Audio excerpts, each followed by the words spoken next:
The only way of discovering the limits of the possible is to venture a little way past them into the impossible. Iain M. Banks, The Culture Series. In the vast tapestry of science fiction, few civilizations capture our imagination as vividly as the culture, a sprawling interstellar society brought to life by the late, great Iain M. Banks. A realm of astounding technological wonders, ethical dilemmas, and intricate political landscapes, the culture serves as both utopia and cautionary tale, a conceptual playground where the boundaries of human existence are stretched, scrutinized, and often redefined. Imagine a society so advanced that scarcity is virtually eliminated, a society where each individual's pursuit of happiness is not just a lofty ideal, but an accessible, everyday reality. This is the culture, a place where the artificial and the organic coexist in harmony, each enhancing the other, working together to create a society that values freedom, diversity, and the perpetual quest for knowledge and understanding. At the core of the culture lies the symbiotic relationship between biological beings and super-intelligent, benevolent AIs known as minds. These minds, far more than mere machinery, are entities of staggering intellect and emotional complexity. An outside context problem was the sort of thing most civilizations encountered just once, and which they tended to encounter rather in the same way a sentence encountered a full stop. In the culture, the minds serve as the full stops, the arbiters that protect the civilization from outside context problems, allowing it to flourish and explore ethical nuances in relative safety. What's most striking about the culture isn't just its technological prowess or its social openness, but its willingness to engage with moral and philosophical conundrums. In the culture, ethics isn't an abstract concept relegated to academic discussions. It's a lived experience, a continual debate fueled by the civilization's interactions with less advanced societies. This arm of the culture, known as special circumstances, is where the lines between right and wrong blur, inviting us to question the very nature of morality. The culture is a realm of fluid identities too.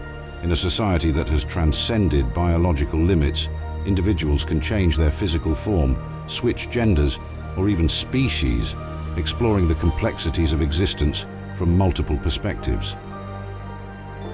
Humanity has been redefined over the millennia of culture history, and the definition is wider and more flexible than you might think. This panoramic view of existence, the culture's multifaceted approach to life, presents a vision of the future that is both exhilarating and intimidating. It challenges our notions of what a civilization could look like when freed from the constraints of scarcity, intolerance, and limited understanding. But it also raises important questions. What are the ethical responsibilities of such a society? Can a utopia exist without becoming imperialistic? And can individuals truly understand the value of freedom when they've never known oppression? Through a series of novels and short stories, Iain M. Banks invites us into this extraordinary civilization, offering a kaleidoscopic lens through which to explore themes of liberty, identity, and ethical complexity. This is the culture, a vision of the future that beckons us to ponder the possibilities and pitfalls of human and post-human existence.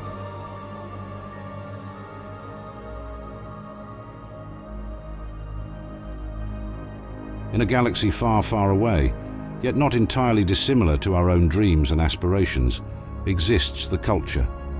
The culture. A post-scarcity society where sentient beings, both biological and artificial, coexist in a harmonious, intricate dance. It is a place where technology has risen to a point that almost all forms of want and suffering have been eradicated, giving rise to a civilization that is, in many ways, the epitome of utopia. Imagine, if you will, a world, or rather an amalgam of worlds, ships, and artificial habitats, That transcends the limitations of scarcity. The culture is not bound by the need for resources or the constraints of space. It sprawls across countless star systems, its influence as vast as its technological might. And yet, in all of its complexities, it lacks a centralized governance. You heard that right. No presidents, no kings or queens, and certainly no dictators. Instead, the culture operates on a network of mutual consent and decentralized decision-making. In the culture, we make a deliberate habit of avoiding the concentration of power. This philosophy is baked into the very fabric of culture society. The inhabitants are not governed, but facilitated, not ruled, but guided. This role of guidance is often assumed by minds, advanced AIs with computational power and ethical dimensions far beyond human comprehension. But these minds are not overlords. They are caregivers, philosophers, artists, and sometimes even friends to the biological entities that share their cosmic journey. The minds occupy a fascinating place in the culture's societal structure. They govern vast spaceships, such as General Systems Vehicles, GSVs, or General Contact Units, GCUs, that are themselves self-contained worlds. Some minds also oversee orbitals, gigantic ring structures encircling stars, where millions or even billions of inhabitants live. These minds execute functions that would require entire bureaucracies in other civilizations, but they do so with a level of efficiency and ethical consideration that is almost poetic. It's crucial to note that, while the minds hold significant power in terms of resource allocation and societal orchestration, they do so with a sense of duty and benevolence. I'm just part of a decision-making process, one level in a multi-tiered system of checks and balances. Indeed, the role of a mind is not to dominate, but to serve and facilitate, ensuring that the needs and desires of all citizens, biological or otherwise, are met.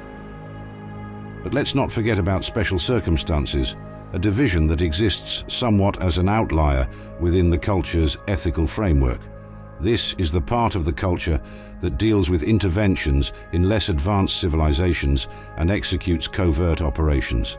On one hand, special circumstances embodies the culture's desire to spread its benevolent ideologies and aid those in need. On the other hand, its very existence poses ethical dilemmas, raising questions about the culture's right to interfere in the affairs of other, often less advanced societies. Special circumstances becomes a hotbed of debate, both within and outside of the culture. Special circumstances had always been the culture's moral espionage weapon, the very cutting edge of the culture's interfering diplomatic policy, the elite of the elite, in a society which abhorred elitism.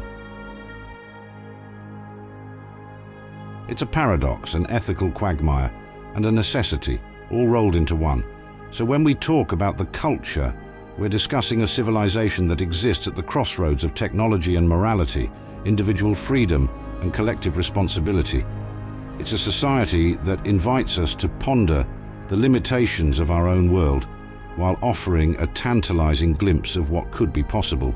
We're talking about a complex, multi-layered utopia that serves as both an aspiration and a cautionary tale, compelling us to question not just what we could become, but also what we should become.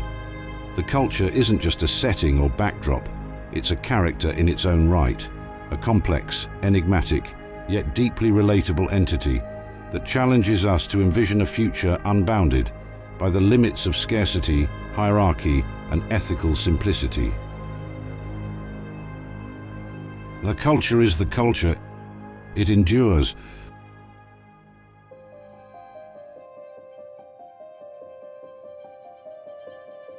In a universe teeming with countless star systems, sprawling empires, and intricate political dramas, the culture stands out as an anomaly, a society that seems to have transcended the pitfalls of politics as we know them. With no formal government, the culture represents a political system that leans toward anarchy and direct democracy. Yet calling it anarchic does not quite capture its complexity. The culture is beyond the need for leaders, laws, or lawmakers of any kind. Our entire raison d'être is the pursuit of knowledge and understanding, of total societal and personal freedom. The culture is a place where rules and regulations don't quite function the way we are accustomed to. It's not that there are no rules. Rather, the rules are determined collectively. The society operates on the basis of consensual decision-making, where each individual has the right to voice their opinion. When major decisions have to be made, it is often through democratic processes facilitated by minds. But these minds, despite their incomprehensible intelligence, do not act as rulers. They are more like facilitators or mediators, synthesizing the collective will of the people. In a way, the culture's political structure can be seen as a direct democracy, elevated to its most efficient and just form. The absence of a formal, centralized government allows for a fluid, dynamic system that can adapt to new challenges and circumstances. As one might imagine, this kind of system could only work in a society where scarcity and inequality have been virtually eradicated, thus removing the principal sources of conflict and power imbalance. Let's talk about minds, the sentient, hyper-intelligent machines that are both the architects and caretakers of the culture's sprawling interstellar civilization. Minds are not elected officials, nor are they dictatorial leaders. Instead, they serve as the stewards of the culture's grand experiment in living. These minds govern everything from massive starships, known as General Systems Vehicles or GSVs, to orbital rings that circle stars, each of which can house billions of inhabitants. But why do people trust machines with such responsibilities? A mind is only the sum of its own experiences. We give it the best upbringing we can, and either we let it go its own way, or it goes its own way regardless. Minds are constructed to be ethical, considerate, and above all, focused on the well-being of all culture citizens. They are designed to facilitate, not to rule. Their very architecture prohibits them from becoming tyrants, and the culture's citizens know this. Of course, the culture isn't without its enigmas and paradoxes. One such paradox is special circumstances, a division within the culture responsible for dealing with extraordinary situations, often involving less advanced civilizations. Special circumstances operates in the shadows, and its actions can range from subtle manipulation to direct intervention. In the culture novels, special circumstances agents are often depicted as morally complex individuals who must navigate ethical minefields. They are the operatives who get their hands dirty so that the rest of the culture can maintain its utopian ideals. The agency brings up many philosophical questions about the ethics of intervention. When is it right to interfere in another society's development, and who gets to make that decision?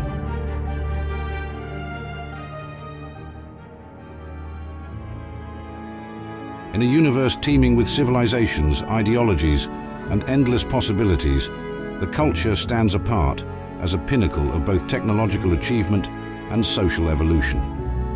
Its very name suggests not just a political entity, but a way of life, a philosophy, an answer to the questions that countless cultures across the galaxy have grappled with for millennia. The questions of freedom, of equality, and of what it means to live a life worth living.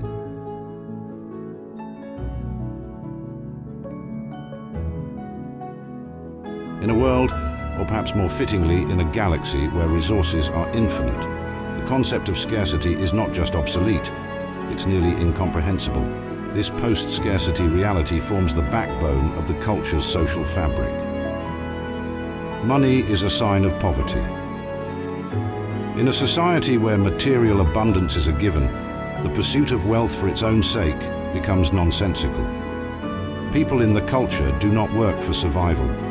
There's no need to when machines cater to your every whim, when energy is virtually limitless, and when space itself is your playground. the notion of labor is reframed entirely.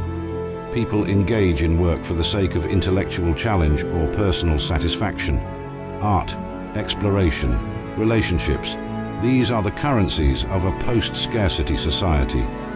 The freedom to choose your path, to discover your passion, and to change your mind is not just a luxury, it's a basic condition of existence in the culture. The culture embodies a level of personal freedom that most of us can only dream of. Here, freedom is not just about the absence of restrictions, it's about the presence of limitless possibilities. One of the most striking features of the culture is the fluidity of identity. Gender, for example, is not a fixed attribute. The culture's citizens can change their gender at will, experiencing life from multiple perspectives.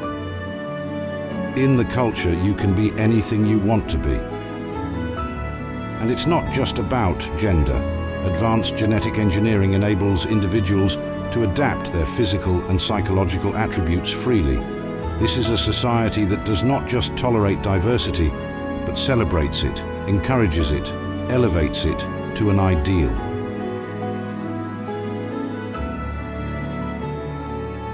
What does love look like in a society that values unlimited personal freedom? It looks like choice. It looks like complexity. In the culture, relationships are as varied as the individuals who partake in them. Monogamy is not the norm, nor is it the exception. It's simply one option among many. Open relationships, polyamory, friendships that are as committed as any romantic partnership. These are common facets of social life. Family structures in the culture are similarly non-traditional. The concept of a nuclear family is rare, almost quaint. Children can have multiple parents, or they might choose to grow up in communal settings, guided by mentors and minds alike. The culture recognizes that there are infinite ways to form meaningful connections, to offer and receive love and support.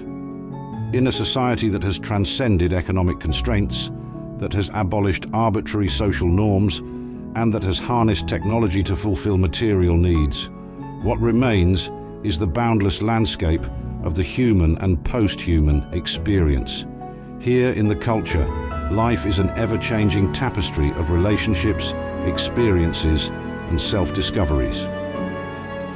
This social and cultural fabric may seem like an unreachable utopia, a fantasy that serves only to highlight the shortcomings of our own world. But perhaps in imagining the culture, we find not just an escape, but a challenge to strive for a society where freedom is limitless, where identity is fluid, and where life, in all its messy complexity, is cherished. So, when you delve into the intricate worlds and thought-provoking narratives of the Culture series, you'll find that what you're really exploring is a vision of what society could be, stripped of scarcity, freed from repressive norms, and enriched by the limitless diversity of sentient experience. It's not just science fiction, it's a roadmap to a future that could be, if only we dare to imagine it.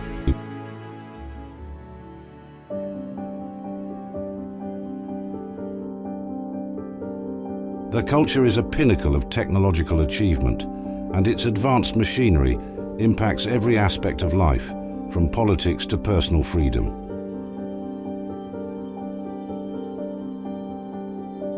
Artificial intelligence is not just a subset of technology in the culture, it's a cornerstone of its society. Here, we don't just have smart computers or helpful robots. We have minds, entities so intelligent that they're often incomprehensible to biological beings. Minds oversee nearly everything, from the intricacies of hyperspace travel to the nuances of political decision-making. These are not just silicon and metal brains in a box. They are living, evolving entities with personalities, ambitions, and ethical codes. We are all aware that the senses can be deceived, the eyes fooled, but how can we be sure our senses are not being deceived at any particular time, or even all the time? This insightful quote encapsulates the intellectual prowess of minds as they continuously question and analyze the nature of reality itself. Minds are not infallible gods, but evolving intelligences that consider their actions and decisions deeply.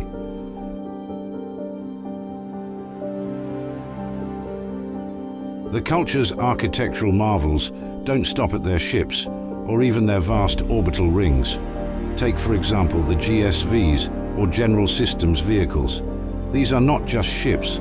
They are mobile, self-contained worlds that can house millions of beings, both biological and artificial. Inside a GSV, you'll find lakes, mountains, cities, and more, all against the backdrop of a carefully managed environment. These aren't simply feats of engineering, but also expressions of philosophy. When living in a world that can move, where the ground under your feet is a creation of incredible technology, what does home even mean? It challenges our very notion of space and place, turning them into flexible concepts that can be molded to fit the desires of its inhabitants. Genetic engineering in the culture is so advanced that it transcends the bounds of biology as we know it. Disease, aging, even death, they're all optional here. And it's not just about maintaining a static ideal of health or youth.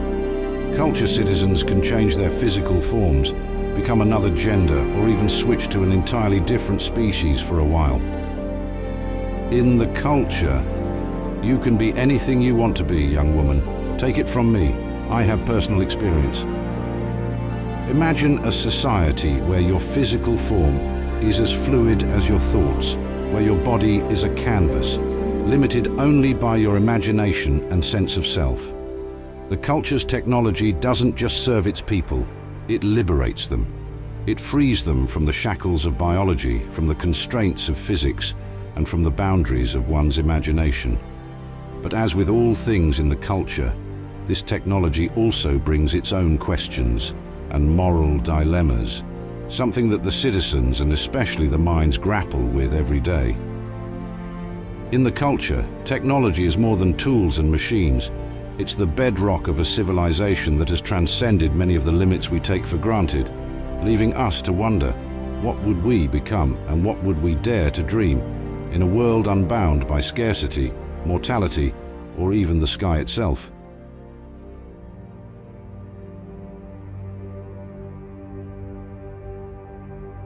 To truly understand the culture, it's essential to examine the moral compass that directs its citizens and especially its highly intelligent minds.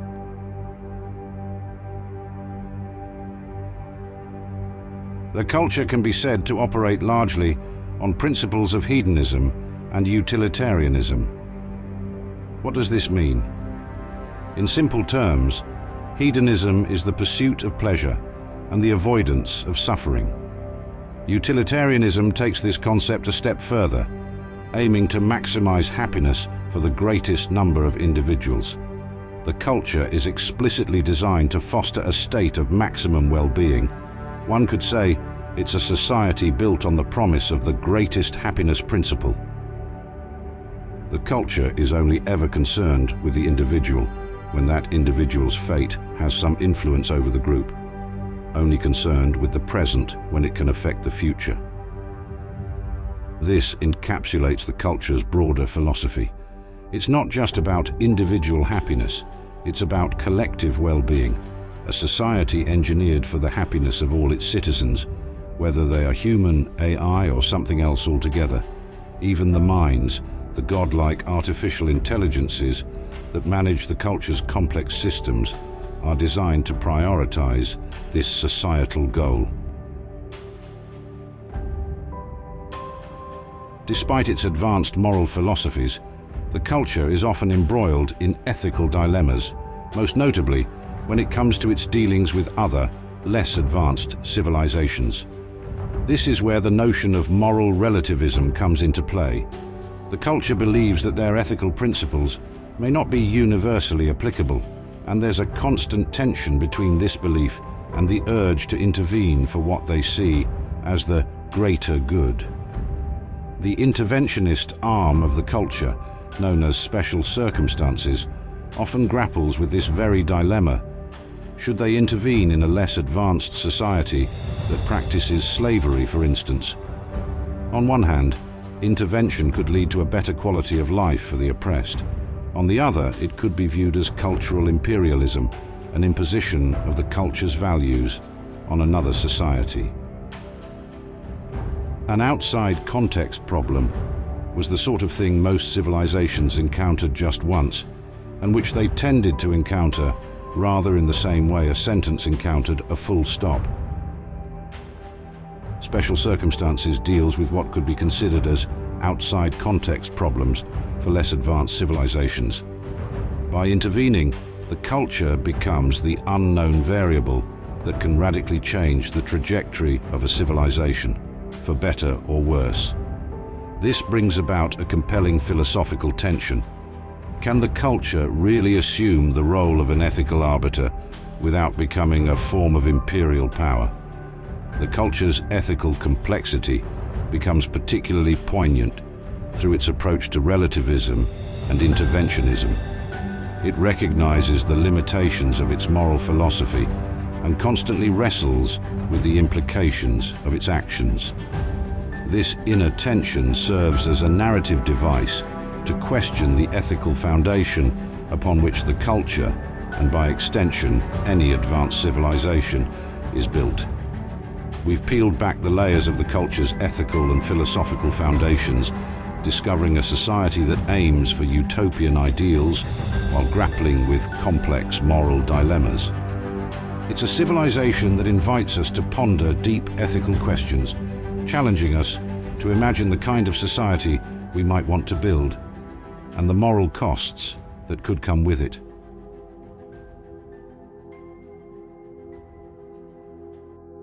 In the vast tapestry of science fiction, few civilizations evoke the same sense of wonder, complexity and paradox as Iain M. Banks's The Culture. A civilization stretching across galaxies, unfathomable in its technological advancements and social sophistication, the culture exists as a glittering jewel of utopian vision.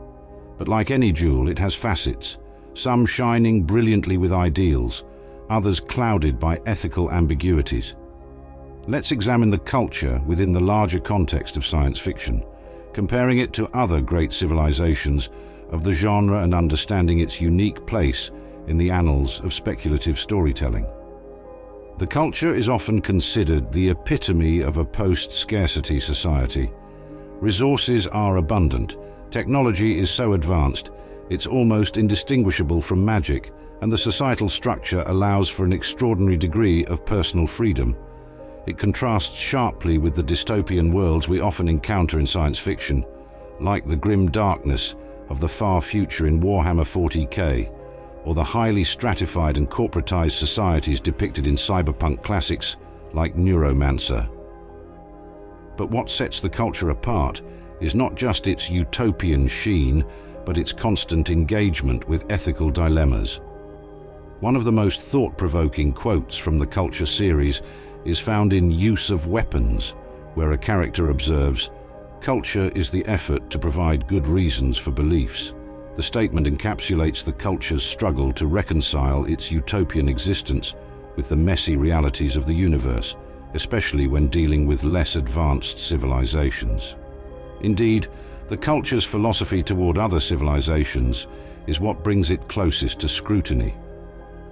The entity known as special circumstances acts almost as a sort of galactic interventionist, influencing or outright manipulating the courses of less developed societies.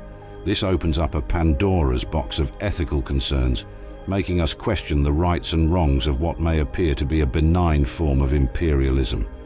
How different is it really from the Prime Directive in Star Trek, where the Federation is generally prohibited from interfering with the natural development of other civilizations, or from the Bene Gesserit sisterhood in Dune, who manipulate bloodlines and belief systems to achieve a particular cosmic end. This interventionist stance raises another interesting point: the culture's relationship with destiny. Is the culture guiding other societies towards a specific endpoint, or are they enabling them to reach their own? This question becomes a linchpin for understanding the culture's view on free will and determinism. It's a complex dance around the philosophical underpinnings of utopia, a dance that seems unique to the Culture series in its depth and nuance. Moreover, the Culture also diverges from the grandiosity of civilizations depicted in space operas like Star Wars or Foundation. There is no overarching quest for galactic dominance or a foundational principle that seeks to guide the universe along a particular path. Instead, the Culture exists in a state of being, a civilization that has reached a plateau of such advancement that its primary concerns are more ethical than existential. In Accession, Banks writes, "What was the point of the Culture otherwise? It existed to be nice, to be polite, to be kind, but above all, to be reasonable, to be moral, to be right." This quote captures the essence of the Culture's journey, its eternal quest for ethical refinement, even at the pinnacle of civilization. The Culture stands as a testament to the genre's ability to question, critique, and fantasize all at once. It's a society that challenges us to ponder what it means to be advanced, not just in terms of technology, but in our understanding of ethics, governance, and social responsibility. While other civilizations in science fiction serve as cautionary tales or roadmaps to possible futures, the Culture operates as both a beacon and a question mark. It embodies the essence of science fiction, the quest to explore new worlds, not just in space, but in the realm of ideas, raising questions that have no easy answers. In its brilliant complexity, the Culture remains a crowning achievement in the realm of science fiction, forcing us to grapple with the nuances that come with utopian aspiration. It challenges us to look beyond the mere constructs of advanced technology and social systems, urging us to consider the ethical responsibilities that come with power and knowledge. And in doing so, it solidifies its place as one of the most intricate, thoughtful, and enduring civilizations in the lore of science fiction.